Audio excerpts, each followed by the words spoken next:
Hello, hello.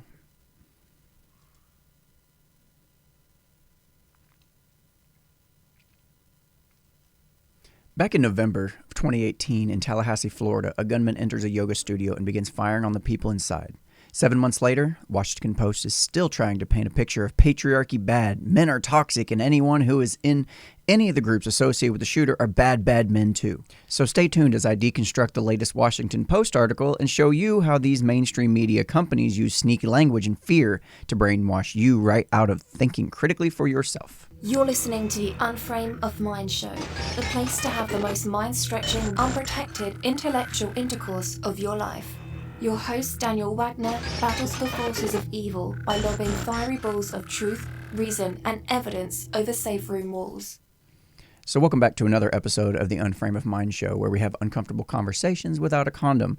I'm your host, Daniel Wagner, and today I wanted to go over this Washington Post article that I found that was written about an incident that happened approximately 7 months ago, back in November of 2018, where 2 people were killed at a hot yoga studio in Tallahassee, Florida. The victims were identified as Dr. Nancy Van Vessem and Maura Binkley, age 61 and 21, respectively. The question for me when I started reading this article that was posted out yesterday on the Washington Post was, what's their goal with this article here? Why are they bringing this back up now? This was kind of a big deal back when it came out, but then again, we've had plenty of mass shootings that have happened since then, arguably much worse, and yet we're not talking about those. So why this specific one are we rehashing 7 months later? That's the question. All right, so back in November when this actually happened, it was reported in the Tallahassee Democrat that he was quiet and disengaged. He wouldn't help students even when they asked for it. He dozed off at his desk in the back of the classroom. Students who derided him behind his back recorded him sleeping at his desk and posted it on Snapchat for all to see. And then a quote by Samantha Mikolajczyk, age 14, who had this guy as a sub in her history class about a dozen times, says he just gave off a psychopath vibe, like someone crazy. He always had the same empty expression on his face all the time, she said, and if he wasn't asleep in the back of the classroom, he was fiddling with his cell phone. He would never really smile, never gave off much except a real weird aura, I guess. He would put you on the edge if he was talking with you or if you were alone with him. A lot of students in my class used to make fun of him. So something weird about this guy. He's not quite all there, and it was kind of noticed in everybody that was surrounding him. So let's take you to the article. And the first thing you see on this Washington Post article is he always hated women. So right off the bat, you've already got this. You know what the article's about. You know it's trying to spin this tale about how this guy was always a woman hater, which might be true, but wait till you see what they do with this information as we move forward. Now notice, I did notice this, as I haven't seen this before, but as you scroll down, plastered right in the middle of the screen is this guy's face. It won't move. It stays with the article, right? So you kind of got this image burned into your mind about this evil, patriotic white guy who hates women, and then he decided to kill them. Always hated women, then decided to kill them. His attack on a Florida yoga studio was fueled by male supremacy, a movement with ties to other hate groups. Now, this is something that they keep trying to do in the mainstream media, is anytime you have somebody that's an extremist that does something way outside the box, they then go through their social media feed and they find out, okay, what did this guy believe? What kind of groups was he in? What did he believe in? What kind of things was he saying? What were people around him saying? Who was his friends? Who was he talking to? And then they try to create this spider web of all their connections. And anybody that has anything to do with connecting to that in any way, shape, or form is then vilified.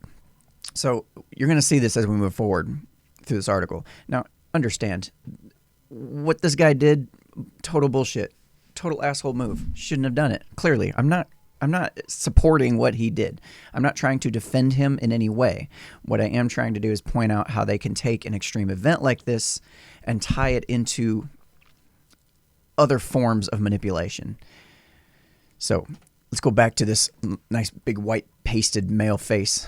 Oh, it finally moves as we start to read the article. I guess the face is no longer important because now we're going to get to the flowery language. So it starts out. The first thing Kate Pearson did after unlocking the yoga studio that November afternoon was set the mood, plugging in the soothing waterfall, selecting a cheery lemongrass oil for the scent diffuser. The thermostat was turned up to 98 degrees for the 5:30 class. Now, right off the bat, we haven't even said any of the details of the story or anything like that. This is not the type of article you would expect from the Washington Post. Okay, well, most of us who are onto them do fully expect this, but from a news reporting agency, which they obviously claim to be, this is not how news stories are told. I'm sorry, this is not news. This is just trying to set up a nice, flowery, soothing atmosphere, get you on the side, on one side of these people versus the other, and we're trying to create this divide between these two groups. Okay, this isn't painted as a picture of man goes into yoga studio with some kind of psychotic thoughts going through his mind, kills two people, story done. This is much more than that. This is trying to step back and look at the bigger picture. So the hot yoga Tallahassee was styled as a calming heaven for mostly female clientele. So right there off the bat, we're already starting to point out the difference between male female. This is a male-female dichotomy type argument here. The men who practiced there, Pearson said, were men at ease with the light and love mission of the place. So, yeah, we had a few men, but they were on our side. Anyway, but the man who walked in at about 5:15 that Friday was different. Pearson was still alone in the lobby when he entered. A big guy whose maroon Florida State University t-shirt was stretched over a paunchy belly, the wrapper still on the yoga mat under his arm. A black Planet Fitness bag was strapped across his chest. Inside, she would soon learn, was a Glock 9mm pistol. So the man wasn't on the list of 11 students pre-registered for the evening class, and he seemed disappointed so few were expected. Handing over a debit card for the $12 walk-in fee, he identified himself as Scott Paul, hesitating between the two words. His name was actually Scott Paul Birelli, a 40-year-old former FSU graduate student who had driven 250 miles for a yoga class in the town where he had twice been arrested for groping female students and banned from campus. All right, so you see this guy's already got a past history of sexually assaulting women.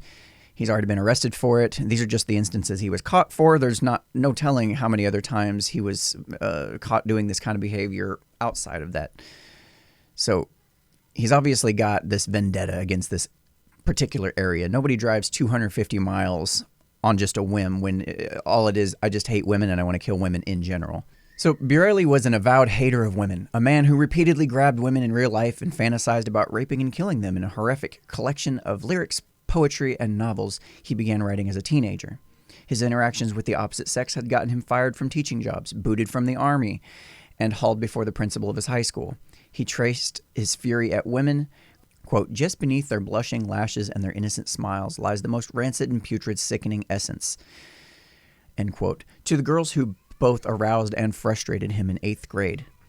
So all the way back in the 8th grade, even, this guy had these thoughts, that women were terrible. Now, my first question right off the bat when I hear this is, why is it he already had these thoughts in his mind as an 8th grader? As we know, when you're in 8th grade, a lot of gentlemen are just starting to hit the puberty age. They're starting to turn into more interest into women. Maybe this is part of it. Maybe he was starting to realize some shit that women were bad. Maybe he was thinking this. I don't know why he was thinking it, but I have some theories. It could be maybe perhaps his home life was fucking terrible. Maybe his mother was a total bitch, and he was then going to take out that frustration on other women. I don't know what his past history was. I don't really care to do the research on the guy because I really don't want to sit there and keep glorifying him in any way, shape, or form. But there's got to be a past history of things. I mean, you look at the type of interaction, especially in single mother households. How often are men exposed to male role models growing up? Let's assume he was in a single mother household, because there's a really good chance he was. I mean, just based on what I have read. I don't know. Growing up, he's got access to likely mostly female teachers through all of his schooling. If he went to daycare, he was probably around mostly female daycare employees. His mother, of course. Who knows how many other people he ran into that were female role models before he was ever exposed to a male role model, if ever he was exposed to a male role model. What is it that's got him feeling like women are this terrible? To use a term like putrid, sickening essences, like that's quite a strong descriptive term. So it goes on to say, it is a kind of hatred that experts in extremism warn is becoming more common and more dangerous, providing what amounts to a new feeder network for white supremacy and neo-Nazi groups. All right, so there we have the first official shot fired, in my opinion. I think this is what the whole article is going to be about. It's going to be about trying to tie this guy into white supremacy and neo-Nazi groups, because he's part of another group called the incels, which is a shorthand for involuntarily celibate. There's a whole group of guys that call themselves incels that are supposedly trying to get women, can't seem to get women. They don't have whatever charisma is necessary to do it. They have this extreme jealousy over the Chad character, which is supposedly like this marble god carved guy that's supposed to get all the women, and all the women are crazy for, which is not that far outside of the realm of accurate. So according to this TechCrunch article, there was a study done by Cupid on their particular stats. And one of the things that I found most interesting from this was what they said here. They said, for one, men on the site tend to be more generous than women when it comes to rating attractiveness, leading to a nice bell curve with the bulk of ratings falling around average. So basically, men are pretty reasonable about rating women's looks. It tends to be the people that are a 5 on the scale of 1 to 10 are a 5 in their minds. You know, they seem to have a pretty accurate view of what average means. But despite their fair ratings, they tend to ignore that many of the women they find reasonably attractive and primarily target the most attractive females, which is understandable. I think everybody tries to reach for the best that they can possibly get. Nothing wrong with that. It's how we're here today, human advancement. Anyway, women, on the other hand, are harsh with their ratings. According to the study, they rate a whopping 80% of men on the site as below average. Okay, so my first guess was, and it says, my first guess is there was an issue with self-selection here. Unattractive men congregate on the site for whatever reason, for example. But the study includes photos of 4 pretty normal-looking guys who were all rated to be unattractive. And perhaps more telling, women don't seem to be opposed to actually contacting these men that they just deemed unattractive. So there definitely does seem to be a blatant imbalance in what men and women find attractive. So just keep that in mind as we move forward. So back to the article. It says, quote unquote, more and more we see misogyny as a gateway drug for extremists, said Heidi Bierich of the Southern Poverty Law Center, one of more than 20 people interviewed to compile this account of Borelli's history and the phenomenon it represents. So it's not just one guy performing an act and being treated as an individual. What it is a phenomenon that his actions represent. On that pleasant fall night in 2018, here we go again with the flowery language, Borelli seemed uncertain at first, Pearson recalled. He paced the second-floor breezeway of the Palm Line Shopping Center as a few women began arriving in their yoga outfits, once he came in to ask when the more crowded sessions were held. Saturday mornings were popular, Pearson told him, and then he walked back out. I thought he was skipping it after all, she said. The yoga class had already begun when Borelli entered the studio. The students were in, quote, child's pose at the time, on their knees, noses to the floor, arms outstretched. He was still wearing his street clothes, carrying the shrink-wrapped mat and bag. The teacher told him to store his stuff in a cubby outside the hot room. But I have a question, he said, fumbling in his bag. He took out a set of earmuff hearing protectors and put them on, then pulled out the Glock.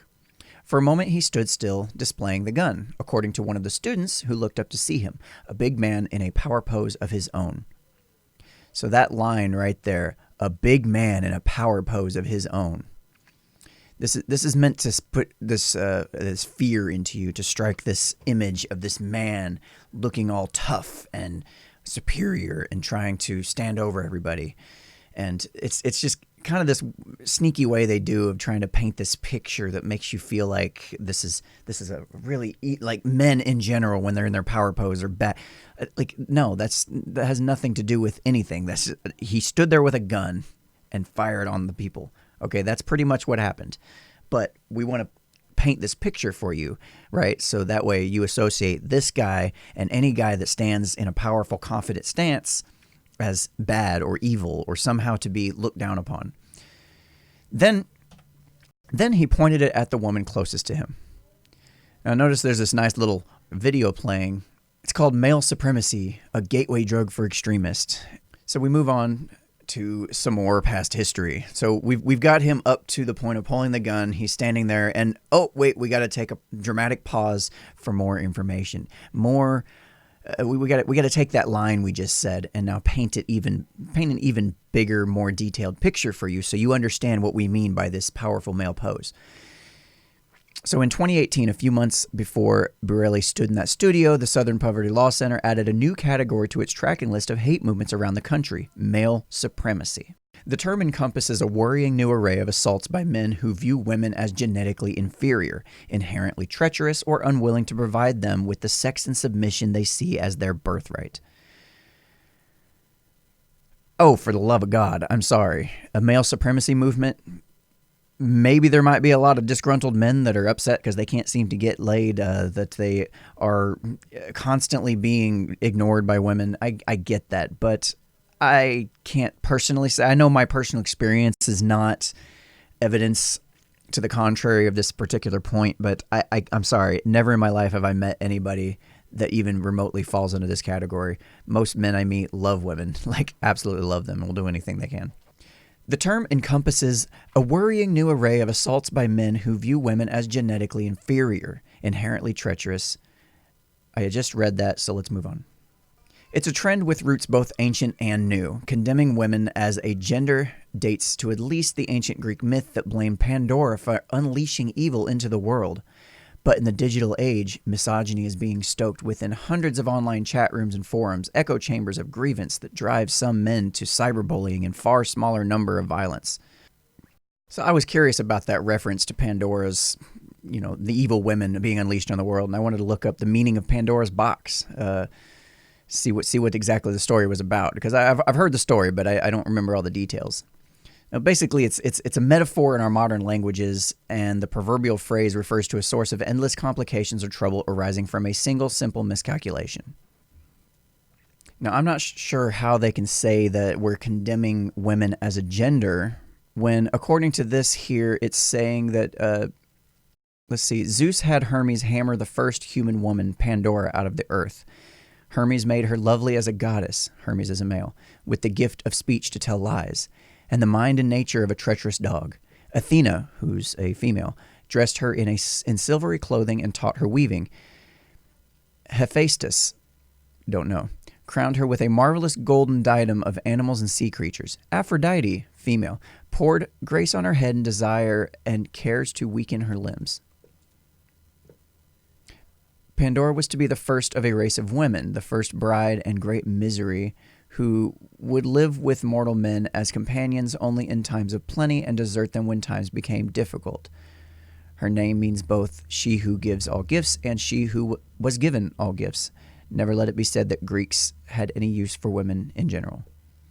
Now, you can take that for what it is. I know Dr. Jordan Peterson talks about this, and he talks about how the dichotomy between chaos and order tend to take on more of a male-female type roles. It's like a balance of power that needs to be maintained between the two. You don't want to go too far toward chaos. You don't want to go too far toward order, because on both extremes you find tyranny. It's a really interesting take on the whole dichotomy between chaos, order, male-female, that kind of thing. But I feel like there's more to that story than this particular author in the Washington Post is making it out to be. I'm sorry, it's not quite as simple as just saying Pandora, evil woman, and now this is modern day patriarchy. That's just way too shallow of an explanation for that story. So let's jump down to here. It says in a 2018 report, the Anti-Defamation League divided this manosphere into three overlapping tribes: men's rights activists who have channeled legitimate advocacy for equal treatment in divorce and custody disputes into a toxic male rage; pickup artists who have perverted those back-of-the-magazine schemes into a cult of predatory sexual entitlement; and incels, men who blame all women for their own involuntary celibacy. Well, if it's involuntary, somebody's to blame, I would imagine. Anyway, all three groups espouse a generalized loathing for women and the shift norms. All three groups espouse a generalized loathing for women and the shifting norms, from female empowerment to gay rights, and they blame for their many miserable... One more time. All three groups espouse a generalized loathing for women and the shifting norms, from female empowerment to gay rights, that they blame for their many miseries. As the online communities swelled in the past 5 to 6 years, the rhetoric became more extreme. Bierich said, quote, "It went from, I got screwed in my divorce settlement, to women are dogs, women should be raped." Sorry, that's ridiculous.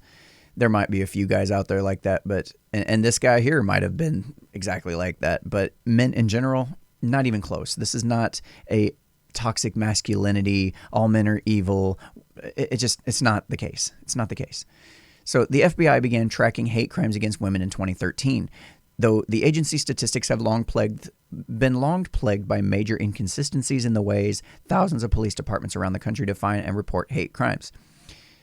First of all, there's no such thing as a hate crime. It's a crime or it's not a crime. To add the additional charge of hate crime on top of it doesn't really add anything. So in 2017, the most recent year available, the FBI tallied 24 attacks against women based on their gender, a tiny percentage of hate crimes overall. The FBI in 2017 tallied 24 attacks against women based on their gender, a tiny percentage of hate crimes overall. How about a tiny, tiny percentage of crimes overall? 24 attacks in the whole year of 2017. That's pretty damn good. I'm sorry. That's pretty damn good. Yeah, we don't want these 24 attacks to happen at all. Don't get me wrong. But when you're talking about, what's the FBI's jurisdiction? The United States, 300 plus million people, and 24 of them were classified as hate crimes against women. That's a good sign. That's a pretty damn good. I mean, considering where we've come from, how far we've come in women's rights movements, you're going to sit there and take that little tiny percentage and extrapolate that out to somehow all men are bad? I'm sorry, that's just not how this works. That's not how logic and reason works. But researchers say many incidents go unreported by police or by women themselves, and they expect more attacks in the future, spurred by the cross-pollination among aggrieved men and broader hate movements. Okay, so let's say that the majority, many of them do go unreported. Let's say it's 10 times the number. Let's say it's 240 attacks that could be classified under some kind of a woman-targeted hate crime. You're talking about, again, a tiny minority of attacks. This is what drives me nuts about all these damn things. These big reports that come out talking about this bad thing here happened and now we have to create legislation against it and everything else. And it's like nobody stops and says, okay, wait a minute, how prevalent is this? What are the actual numbers here? You talk about tiny numbers that are used to justify all sorts of fear-based legislation. Look into the numbers, people, when you hear about these stories that come out. It's pretty disheartening. Article goes on to say a deep-seated loathing of women acts as a connective tissue between many white supremacists, explained the ADL report titled "When Women Are the Enemy: The Intersection of Misogyny and White Supremacy." That sounds like a whole nother article we need to go into. So while old guard white supremacists revered women as the mothers of the race, younger bigots despised them as just one more group responsible for eroding their status. Quote, "Even if you become the ultimate alpha male, some stupid bitch will ruin your life," declared Andrew Anglin of the neo-Nazi website he founded, The Daily Stormer. Oh, The Daily Stormer. I've heard of that. Anglin has credited his site's anti-women content with bolstering traffic, even as other hate sites have seen a fall-off. I'm almost curious how much of that site traffic is just people curious to see what the fuck these crazy assholes are talking about. Quote, "Incels are full of rage, and it is trivial to turn these guys into kike haters," explained one of Angelin's sidekicks, Andrew Auerheimer, known online as Weave, in the Daily Stormer post. Quote, "Few people have ever personally had their life harmed by a Jew in direct, personally observable sense. But every single breathing man has had it in effed up by multiple selfish, scheming hookers, likely starting with their own mothers. Sure, that sounds like a damn word salad. Okay, the ugly rhetoric can lead to violence. The 19-year-old nursing student alleged to have opened fire in San Diego synagogue in April cited among a litany of anti-Semitic conspiracies. How do we get into Jew hatred all of a sudden? Did I miss some step here? Oh, wait, we're talking about neo-Nazis.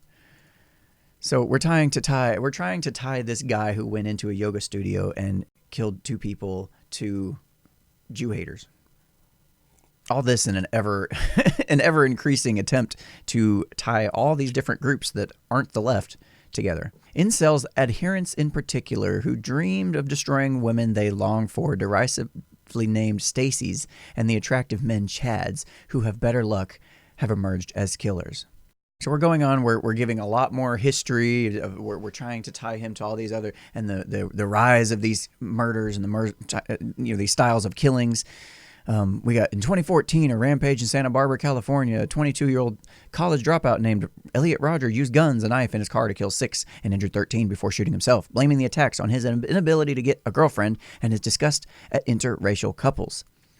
Okay. So then we got another story. A year later, a 26-year-old student shot his English professor and 8 classmates at an Oregon community college, having lamented in a virulently racist manifesto that he was a virgin and with no girlfriend. I get what they're trying to do, and I don't necessarily agree with the tactic, but I do agree with the fact that a lot of young men who decide they can't mate, they can't move their genes forward into the future, there is a lot of anger and frustration that goes along with that, especially when you go through all your social media feeds and you kind of see all these happy couples and these hot women and all this shit's thrown at you and put in your face all the time. I'm not saying it's good. I'm not saying it's justified. I'm just saying I can understand the frustration, and some people take it to the extreme. So Pearson, we're going back to the story again. Pearson was still standing at the front desk during the 5:30 class when she was startled by 3 sharp blows in the wall behind her. She thought perhaps the stereo had fallen from its shelf in the studio, but then she heard the muffled voice of the teacher, "What are you doing?" followed by 5 quick gunshots. Pearson dropped her phone and ran out the front door, turning left to avoid passing the broad window of the studio. She heard screaming behind and saw one of the students running toward her. "I think I've been shot," the woman cried. Inside the studio, it was pandemonium. Burley fired wildly and fast, not seeming to target any one student so much as all of them. In the panic scramble, one woman was hit in her left arm, leg, torso, police said. Another was shot in her chest, another in her thigh. A woman was grazed in the back as she sprinted toward the door. One student cowered beneath a foam yoga mat as a shell casing showered the carpet. 2 women close to the shooter fell almost immediately. One struck in the back of the head and the other twice in the back. Maura Binkley was 21-year-old German major in her senior year at FSU who had recently joined a rally against gun violence in the state capitol. Okay, of all the facts you could have said about this young lady, we had to make sure that we pointed out this one here. This was very important. Who had recently joined a rally against gun violence at the state capitol. And Nancy Van Vessem, who was a Tallahassee physician, healthcare executive, and a near-daily regular at the studio. Neither would survive. After 13 shots, the shooter paused. Joshua Quick, a second-year FSU law student and the only male in the class, heard the gun click. He says, "I didn't know if it was jammed or what," said Quick, who worked as a nurse in Arizona before enrolling in law school. Quick said, "I didn't know if it was jammed or what." Quick was a nurse in Arizona before enrolling in law school, a slender yoga and meditation enthusiast. Quick, now 34, said he thought, "I'm just going to hit him. He'll cock that thing back and shoot me, but I'm going to hit him." With his terrified girlfriend looking on, Quick grabbed the best weapon in reach, an upright vacuum cleaner in the corner, and he rushed at Burley.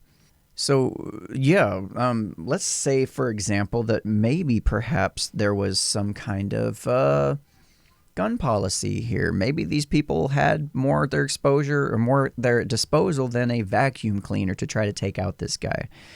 Of course, then again, if the chances were that there was a gun in the studio because people were allowed to legally carry, there's much less chance that this guy would have been there in the first place. Note that the vast majority of all these killings and shootings and mass murders and They're all done in gun-free zones specifically. Some of these shooters will go out of their way to make sure that they are not going to be met with, that they're going to be met with as little resistance as possible, that they're going to be able to do as much damage as they can before police arrive. So then we go back and tell a little more story about Scott. When he was in high school, he wrote a novel. He called it Rejected Youth, a 70,000-word revenge fantasy of a middle school boy nursing hatred of the girls who had shunned and humiliated him. The protagonist, Scott Bradley, critiques their looks, ridicules their boyfriends, and enraged by their disdain. Quote, "The hot ones all detest me, and I haven't a clue why," he laments. Now, just out of curiosity, what if this guy's father was in his life? Wouldn't his father be a good example of how to get women, how to interact with women, how to talk to them? Wouldn't he have been there to guide him, to teach him how to talk to women, to teach him what are the things that women want and are interested in? But I have a sneaking suspicion that this guy came from a single parent household. I don't know. I don't have any facts to back that up. Just a sneaking suspicion.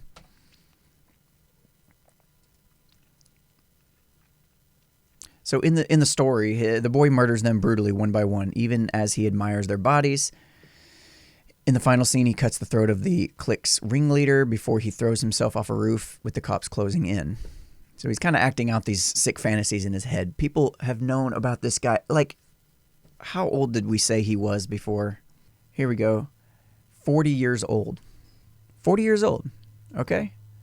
And back in middle school, he's writing these stories. So this is not this weird, strange, random, isolated incident. This is something that this guy has had a past history of all this stuff. And yet, here we are. All right, so Borelli was one of 3 boys raised in a middle-class family in Vestal, a small suburb of Binghamton. His father was a white-collar office worker, and Borelli earned badges as a Boy Scout, worked as a paperboy, served as an acolyte in his Methodist church, and was elected vice president of the Vestal High Class of 1997. But he also openly admired Hitler and the Aryan nations. His class campaign slogan against a female opponent was "Vote Borelli because we don't need no woman." So I stand corrected from my earlier statements in this particular video. Apparently his father was in his life. I don't have much more history than that. It doesn't say anything about his mother, interestingly enough. I would be very interested to see what that story is. All right, so I was trying to do a little bit of research about this guy's past history, kind of family connections, things like that. I didn't find anything right off the hand, but what I did find was that according to the Orlando Sentinel, he was charged with a battery in 2016 after he slapped and grabbed a woman's buttocks at an apartment complex pool. He was charged with battery in 2012 for grabbing a woman's buttocks in a university campus dining hall. In 2014, he was charged with trespassing at FSU. So we're basically establishing a past history of a lot of sexual impropriety, assault, trespassing, just in general, just terrible behavior. So after high school, he went out west for a few months, telling friends he was trying to make it as a screenwriter, but he returned to New York, graduating from Binghamton University and burning through local hangouts and odd jobs, banned from downtown bar for groping women, according to the childhood friend, and fired from a call center job for harassing a female coworker. Borelli wrote of discovering punk rock around this time, reveling in the utter chaos of the sound, and used the incident with his coworker as inspiration for one of his first songs, Stalker. All right, so we've gone through the story. We've established that he's a terrible, terrible guy. Here's all these terrible things about him. These are all the groups that he's interested in. And here, according to the article, it says, we called him Nazi Scott, according to a woman who knew him, I guess, in the military. We called him Nazi Scott. We'd walk up and just start talking about how Hitler was right to clear the human race of gays and Jews and blacks. So he wrote more than 100 songs and managed to record more than 24 of them. Some rail against women, some against minorities, the dilution of the white race, homosexuals, and liberals. All are atonal howls of rage. I noticed there's no links to anything to back that up. I don't know how accurate that information is. Just assume it is. I don't know. Always be aware of that. Just if you don't see links in articles and stuff, they tend to try to hide their sources, or they'll say a source close to, they'll use little flowery languages and kind of vague terms, unambiguous. It's kind of a sneaky trick to get you to just believe it, because most people aren't going to go and look up this shit. So he basically had zero music talent, said David Lumber, a Florida recording engineer who told Borelli studio time sold him studio time at $50 an hour. At one point, the wife of a friend who read the ultra-violent lyrics reported his website to the FBI through an internet tip line. The FBI official confirmed that the Bureau received the tip, one of almost 732,000 posted online in 2018, and reviewed the songs, determining them to be unactionable. Even violently themed lyrics are protected speech, the FBI said, which is accurate, unless they target a particular person, place, or event. So even the FBI was aware of this guy. After the Army, Braley moved to Tallahassee to attend graduate school, but the college town had other attractions. He wrote of making a pilgrimage to Ted Bundy's boarding house and to Sorority Row, where the serial killer strangled 2 women who belonged to Chi Omega in 1978, the year Braley was born. Now, interestingly, that they don't try to sit there and tie Ted Bundy to all men bad. Like, I've never seen a kind of hit piece against Ted Bundy quite like this. I guess we come from a different time. Ted Bundy was pretty much treated as an individual who was sick in the head and went and killed people. He wasn't treated as part of a bigger network of assholes and men and terrible, terrible boys that hate women. That's not he. I'm sorry. Maybe I'm wrong. I've never personally read any piece that suggested anything of the sort. Scott wrote in an online essay, "I've never gone to a psychiatrist of my own volition, nor would I ever. I have been ordered to visit one on 4 separate occasions, though dating back to high school, all having to do either with females or my mania." According to a Tallahassee police investigator, he began conducting Google searches for yoga. At first it was yoga porn, but then he began looking for actual studios. Soon he was pursuing the class schedule of one in particular, Hot Yoga Tallahassee. All right. Joshua Quick, the only man in the 530 class, doesn't think Braley saw him coming. He slammed the vacuum at Braley's head, but the big man didn't fall. Braley swung the jammed Glock, catching Quick on the left side of his face, opening 3-inch gash over his eyebrow, sending the smaller man flying. I think he thought, okay, that takes care of that guy. But Quick grabbed a broomstick and ran to strike Braley again. He doesn't remember the stunning blow he took in return. His girlfriend tells him it was on an elbow to the face. When his head cleared seconds later, Braley was still there, but the other students had flown during the fight. Quick and his girlfriend followed. When Braley was ready to shoot again, the room seemed empty of the living. After an agonizing pause, the women who were wounded or hiding heard him say something unintelligible and then take one last shot upward through his chin. The fall of his body was hard and final. So he's had this fantasy since middle school. He's acting out his fantasies that he's had since middle school, or probably before. And now he's actually doing what his book said he was going to do. So here's how we jump back out of the story again. We go back to the misogynists rejoiced when they learned of the attack. Within hours of Braley's suicide, hate site habituates had dubbed him Saint Yoga Cell and were scrambling to copy and share the online caches of his music and videos that were so perfectly reflective of their own worldview. Incels celebrated his targeting of, quote, spandex-wearing yoga whores. Racists hailed his rants against minorities, interracial dating, immigration, and Muslims. Now, I looked that up. Notice, again, there's no link to this. I can't go verify this information. And it's interesting that I had to go look this up on my own because it kind of makes me question all the other details in this article, whether or not they're in fact accurate. There's, I took the quote, spandex wearing yoga whores, and did a Google search, well, a DuckDuckGo search, because I don't use Google anymore. And here's what I found here. February 27th of 2019 was when this particular piece came out. And here's what it reads. It's from incels.co, Battle of the Yoga 2018. We'll have the link in the description for this as well. Starts out saying, message to mods. I don't encourage anyone to do what Scott Braley did. We love dark humor here. We are not future mass murderers or any of that leftist propaganda bullshit that portrays us this way. This is dark humor and nothing else. I am against the use of violence in real life. This is a joke. Keep your panties on. And it shows an image of the guy. It brings him up here. So let me pop that up a little bit bigger here. So this is what I don't get. I don't think it was his looks necessarily that got him no attention from women. This is a pretty good looking dude. I don't know how tall he is. He's not too, he looks pretty muscular, pretty nice looking hair. You know, he's a pretty average looking guy, I would say. So it had to have been something to do with his manic behavior, his just the weird way he carried himself and the way he interacted with people that was a major turnoff for women. And nobody helped him, as far as I know, through this, and not like he was seeking the help anyway. So back to this incels.co thread here. It says Scott Borelli, aka this is the joke. Now, not my style of humor at all, but I do know a lot of people do delve into this type of dark humor. I don't find this very tasteful, not very funny, but it was clearly stated at the very beginning this was meant as dark humor.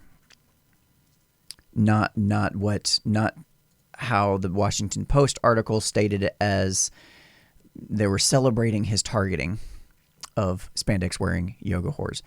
Nobody's celebrating. That's not how this works. So it says Scott Borelli, a.k.a. Saint Yoga Cell, fought against spandex-wearing yoga whores at Tallahassee Hot Yoga Studio. He managed to slaughter 2 female cockroaches and injured 3 other female cockroaches before blowing his own brains out. The Battle of Yoga Tallahassee 2018 was a great man's sacrifice against his gynocentric feminist government culture and society. He managed to pun some cockroaches women and injure other stupid dumb whores before being embraced by the void through the liberation of suicide. Saint Yogacel, you are a hero to men worldwide. He could have killed more stupid dumb whores, but alas, a white knight faggot managed to beat Saint Yogacel back with a vacuum cleaner, and therefore he got a lower kill score than Randy Stair despite being in the military and shit. Saint Yogacel, your fighting spirit shall forever remain in our hearts and soul. The battle of the yoga was a tough one, but nonetheless our hero managed to win the war against the yoga sluts. And in all caps, all hail Saint Yogacel, he died for our sins, he sacrificed himself for the greater good. Well done, warrior. Incel is waiting for you. Soy and Nintendo Switch are banned in Incel as well. So you got that. A rather distasteful joke, been taken out of context, of course, by the Washington Post to make it look like all incels were celebrating this.